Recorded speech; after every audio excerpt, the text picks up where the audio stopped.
ಈ ಬಾರಿಯ ಐಪಿಎಲ್ ಸೀಸನ್ನ ಮೊದಲ ಪಂದ್ಯ SRH ಪಂದ್ಯವನ್ನ ನೋಡಿದವರು ಎಲ್ಲ ಶಾಕ್ ಆಗಿದ್ರು.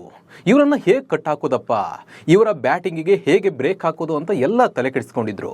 ಎಲ್ಲ ತಂಡದ ಫ್ರಾಂಚೈಸಿಗಳು, ಅಭಿಮಾನಿಗಳು, ಫ್ಯಾನ್ಸ್ಗಳು ತುಂಬಾ ತಲೆ ಕೆಡಿಸ್ಕೊಂಡಿದ್ರು. ಇವರ ಈ ರೀತಿ ರನ್ ಹೊಡೆದ್ರೆ ಅವ್ರನ್ನ ಚೇಸ್ ಮಾಡೋಕ್ಕಾಗುತ್ತಾ, ಅವರೇ ಈ ಸರಿ ಕಪ್ ಹೊಡೆದು ಬಿಡ್ತಾರಾ ಅನ್ನೋ ಹೆದರಿಕೆ ಎಲ್ಲರಿಗೂ ಬಂದಿತ್ತು. ಬಟ್ ಲಕ್ನೋ ಸೂಪರ್ ಜೈಂಟ್ಸ್ ತಂಡ ಈಗ ಲಯಕ್ಕೆ ಮರಳಿ SRH ಅನ್ನು ಸೋಲಿಸಿದೆ. ಮೊದಲ ಪಂದ್ಯದಲ್ಲಿ ಸೋಲು ಕಂಡಿದ್ದ ರಿಷಬ್ ಪಂತ್ ಮುಂದಾಳತ್ವದ ತಂಡ ಸನ್ರೈಸರ್ಸ್ ಹೈದರಾಬಾದ್ ತಂಡದ ವಿರುದ್ಧ ಆರ್ಭಟಿಸಿದೆ.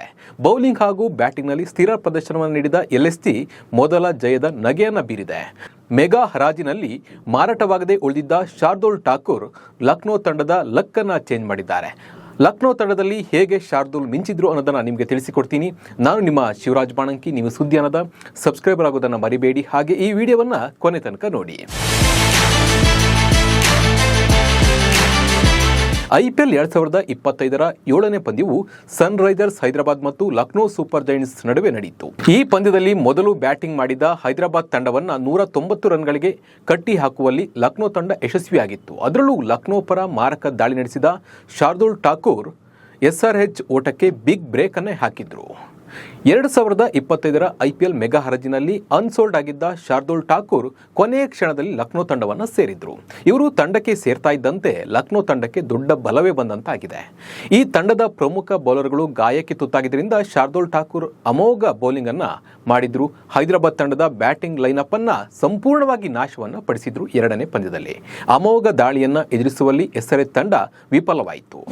ಮಾರಾಟವಾಗದೆ ಉಳಿದಿದ್ದ ಶಾರ್ದೂಲ್ ಮೆಗಾ ಹರಾಜಿಗೆ 2 ಕೋಟಿ ರೂಪಾಯಿ ಮೂಲ ಬೆಲೆಯೊಂದಿಗೆ ಪ್ರವೇಶ ಮಾಡಿದ್ದ ಶಾರ್ದೂಲ್ ಮೇಲೆ ಯಾವುದೇ ಒಂದು ಫ್ರಾಂಚೈಸಿ ಬಿಡ್ ಮಾಡಲೇ ಇಲ್ಲ. ಹೀಗಾಗಿ ಶಾರ್ದೂಲ್ ಮಾರಾಟವಾಗದೆ ಉಳಿಯಬೇಕಾಯಿತು. ಇದಾದ ನಂತರ ಲಕ್ನೋ ಸೂಪರ್ ಜೈಂಟ್ಸ್ ತಂಡವು ತಮ್ಮ ಪ್ರಮುಖ ವೇಗಿ ಮೊಯಿಸಿನ್ ಖಾನ್ ಗಾಯಗೊಂಡಾಗ ಅವರ ಬದಲಿಗಾಗಿ ಶಾರ್ದೂಲ್ ಠಾಕೂರ್ ಅವರನ್ನು ತಂಡಕ್ಕೆ ಸೇರಿಸಿಕೊಂಡ್ರು. ಸಿಕ್ಕ ಅವಕಾಶವನ್ನು ಬಳಸಿಕೊಂಡಿರುವ ಶಾರ್ದೂಲ್ ಡೆಲ್ಲಿ ಕ್ಯಾಪಿಟಲ್ಸ್ ವಿರುದ್ಧದ ಮೊದಲ ಓವರ್ನಲ್ಲಿ 2 ವಿಕೆಟ್ಗಳನ್ನು ಉರುಳಿಸಿದ್ರು. ಇದಾದ ನಂತರ ಹೈದರಾಬಾದ್ ವಿರುದ್ಧದ ಪವರ್ ಪ್ಲೇನಲ್ಲಿಯೇ ಅಭಿಷೇಕ್ ಶರ್ಮಾ ಮತ್ತು ಇಶಾನ್ ಕಿಶನ್ ಅವರಂತಹ ಬ್ಯಾಟ್ಸ್ಮನ್ಗಳ ವಿಕೆಟ್ಗಳನ್ನು ಪಡೆಯುವ ಮೂಲಕ ತಮ್ಮ ಸಾಮರ್ಥ್ಯವನ್ನು ಸಾಬೀತುಪಡಿಸಿದ್ರು. ಕೊನೆಯಲ್ಲಿ ಅವರು ಮೊಹಮ್ಮದ್ ಶಮಿ ಮತ್ತು ಅಭಿನವ್ ಮನೋಹರ್ ಅವರನ್ನ ಔಟ್ ಮಾಡಿದ್ರು. ಈ ರೀತಿಯಾಗಿ ಇವರು 4 ಓವರ್ಗಳಲ್ಲಿ 34 ರನ್ಗಳಿಗೆ 4 ವಿಕೆಟ್ಗಳನ್ನು ಪಡೆದರು. ಇದು ಈ ಟೂರ್ನಿಯಲ್ಲಿ ಇವರ ಅತ್ಯುತ್ತಮ ಪ್ರದರ್ಶನವಾಗಿದೆ.